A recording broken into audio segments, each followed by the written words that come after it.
मराठा आरक्षण को लेकर तेज हो रहे आंदोलन के बीच ठाकरे गुट सांसद संजय राउत ने एक बार फिर देवेंद्र फडणवीस और भाजपा पर तीखा हमला बोला।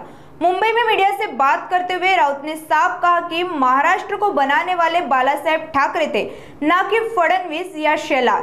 राउत ने मुंबई में मराठा आंदोलन की समय सीमा को लेकर भी सरकार को आड़े हाथों लिया। मला असं वाटतं की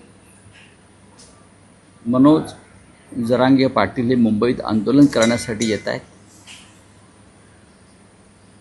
त्यांच्या मागण्यांविषयी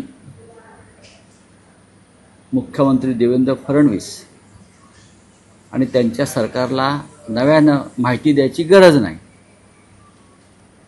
विधानसभा निवडणुकांच्या आधी सरकारनं जरांगे पाटील यांच्याशी चर्चा केली। पुन्हा सरकार आलेलं आहे आणि देवेंद्र फडणवीस यांनी हा सगळा विषय संयमाने, सहानुभूतीनं आणि शब्दाला जागून पूर्ण करावा, एवढीच आमची अपेक्षा आहे। यापेक्षा जास्त मी बोलणार नाही। मुंबई ही मराठी माणसांची आहे। मुंबईवर मराठी माणसाचा अधिकार आहे। मुंबईत येण्यापासून मराठी माणसाला थांबवू नये, ही आमची स्पष्ट एक भूमिका आहे।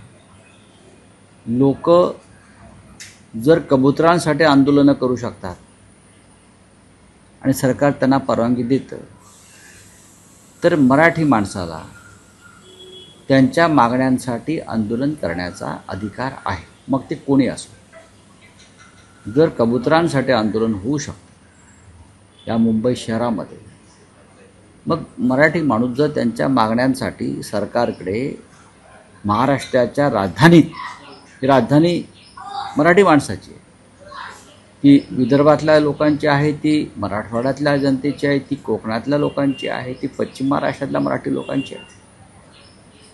तर अशा प्रकारे जर त्यांनी आपली भूमिका मांडण्यासाठी मुंबईची निवड केली असेल, तर मुख्यमंत्र्यांनी आंदोलकांशी संवाद साधणं गरजेचं आहे आणि ऐन गणपतीमध्ये या मुंबईतली कायदा आणि सुव्यवस्था या संदर्भात काळजी घेणं गरजेचं आहे, एवढंच मी सांगेन। पण राऊत साहेब, मराठा आरक्षण हा विषय असा आहे की ज्या मराठ्यांना आरक्षण देण्यापेक्षा त्यावर राजकारण जास्त होताना, हे राजकारण आम्ही करत नाही आहोत। हे बघा, हे राजकारण जे आहे, जाती जातीमध्ये भेदाभेद करण्याचं काम गेल्या 10 वर्षात जास्त झालं। मग तिकडे नरेंद्र मोदी केंद्रामध्ये असतील आणि महाराष्ट्रामध्ये देवेंद्र फडणवीस असतील, जाती जातीचे तुकडे पाडायचे। हिंदुहृदय सम्राट शिवसेना प्रमुख बाळासाहेब ठाकरे यांनी जी मराठी माणसाची भक्कम एकजूट या मुंबईमध्ये किंवा महाराष्ट्रात उभारली, मराठेतर ब्राह्मण, ब्राह्मणेतर घाटी, कोकणी, स्पृश्य, अस्पृश्य, 92 कोळी, 96 कोळी, हा जो काय त्यांनी एक मंत्र दिला, त्या मंत्राच्या ठिकऱ्या उडवायचं काम गेल्या 10 वर्षात प्रामुख्यानं झालं। मराठी माणसाची भक्कम एकजूट टिकू नये, राहू नये, यासाठी देवेंद्र फडणवीस यांनी राजकारण केलं, सत्ता मिळवण्यासाठी। आज जाती जातीमध्ये आणि पोट जातीमध्ये आगी लागलेल्या आहेत, हे कधी महाराष्ट्राचं चित्र नव्हतं। हे या राज्याचं दुर्दैव आहे आणि रोज कुठे ना कुठेतरी जात विरुद्ध जात असा संघर्ष पेटल्याची बातमी ही आमच्यासारख्या हिंदुहृदय सम्राट शिवसेना प्रमुख बाळासाहेब ठाकरे यांच्याबरोबर ज्यांनी मराठी एकजुटीसाठी काम केलं, त्यांच्यासाठी वेदनादायक आहे। मनोज जरांगे पाटील हे मोठे नेते आहेत, त्यांच्या पाठी त्यांचा प्रचंड प्रमाणात समाज आहे।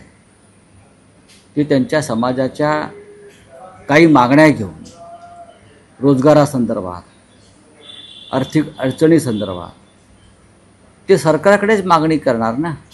ते प्रेसिडेंट ट्रम्पकडे ते मागू शकत नाही किंवा फ्रान्सच्या राष्ट्रपतीकडे मागण्या मागू शकत नाही। ते नरेंद्र मोदी किंवा देवेंद्र फडणवीस जे राज्याचे मुख्यमंत्री आहेत, उद्या जर तुम्ही मुख्यमंत्री नसाल तर दुसरा मुख्यमंत्री असेल, त्याच्याकडे ते आपल्या मागण्या मागतील। उद्या प्रधानमंत्री मोदी नसतील, दुसरे कोणी प्रधानमंत्री असतील, तर त्यांच्याकडे मागणी मागितली जाईल। व्यक्तीकडे मागत नाही आहोत। तुम्ही आमचे पालक आहात, तुमच्याकडे जर काही मागण्या घेऊन लोक मुंबईला आलेले आहेत मराठी, तर तुम्हाला त्यांच्याशी संवाद साधावा लागेल।